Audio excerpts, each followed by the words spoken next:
Hola, ¿qué tal? En este video veremos un poco acerca sobre las magnitudes en física, para qué sirven y cómo se representan.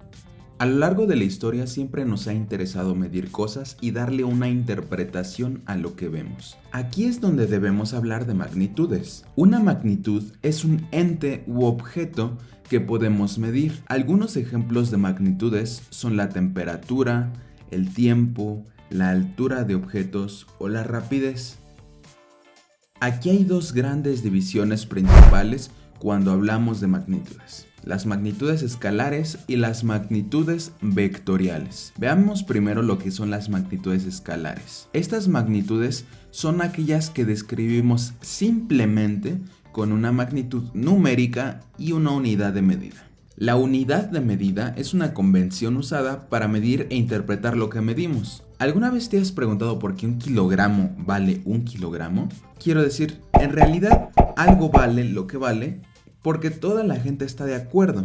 Pues si nos pusiéramos de acuerdo, podríamos decir que un kilogramo es lo que pesa un elefante, por ejemplo. Como dije, las unidades sirven para interpretar fenómenos. No tiene sentido medir la masa de un objeto en segundos o medir la temperatura en metros.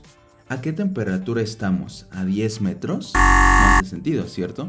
La magnitud numérica, por otro lado, es un número que multiplica tantas veces a una unidad como sean necesarias. Es una forma de comparar los fenómenos. Cuando decimos que algo tiene masa de 2 kilogramos y otro objeto tiene masa de 1 kilogramo, en realidad estamos comparando. Estamos diciendo que uno tiene el doble de masa que otro. Algunos ejemplos de magnitudes escalares es la altura. Por ejemplo, una persona mide 170 centímetros, otra mide 180 centímetros, o por ejemplo el tiempo, como 3 segundos o 6 horas. Otro ejemplo interesante podría ser la rapidez de un objeto. Podemos decir que un auto se mueve a 30 kilómetros por hora o 30 millas por hora, por ejemplo. Por el otro lado, cuando hablamos de magnitudes vectoriales, no basta solo con decir la magnitud numérica y una unidad. También necesitamos una dirección y un sentido. Para explicar la dirección vale la pena primero dar un ejemplo de una magnitud vectorial, el cual es la velocidad. La velocidad no es lo mismo que la rapidez. Cuando hablamos de velocidad es necesario saber precisamente hacia qué dirección viaja un objeto. La dirección, en otras palabras, es la línea de acción hacia donde se aplica una magnitud. Se representa normalmente con un ángulo de inclinación que parte de una horizontal. De esta manera podemos orientarnos si un objeto viaja hacia el norte o hacia el este o a 30 grados. El sentido, por otro lado, se refiere al lado de la línea de acción hacia donde se ejerce la magnitud vectorial. Gráficamente se representa con una cabeza de flecha. Por ejemplo, en esta línea de acción hacia donde puede avanzar un objeto. Tiene dos opciones: viajar hacia arriba o hacia abajo.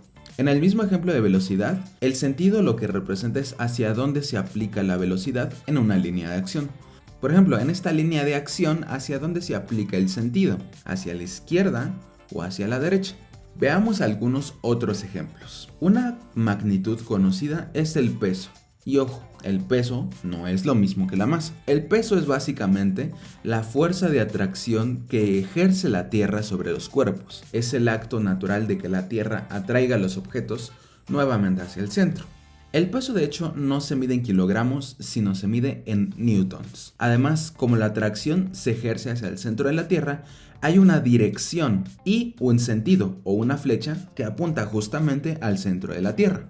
Y bueno, solo falta decir que los vectores se representan gráficamente, como hemos visto, en un plano cartesiano con su magnitud, dirección y sentido.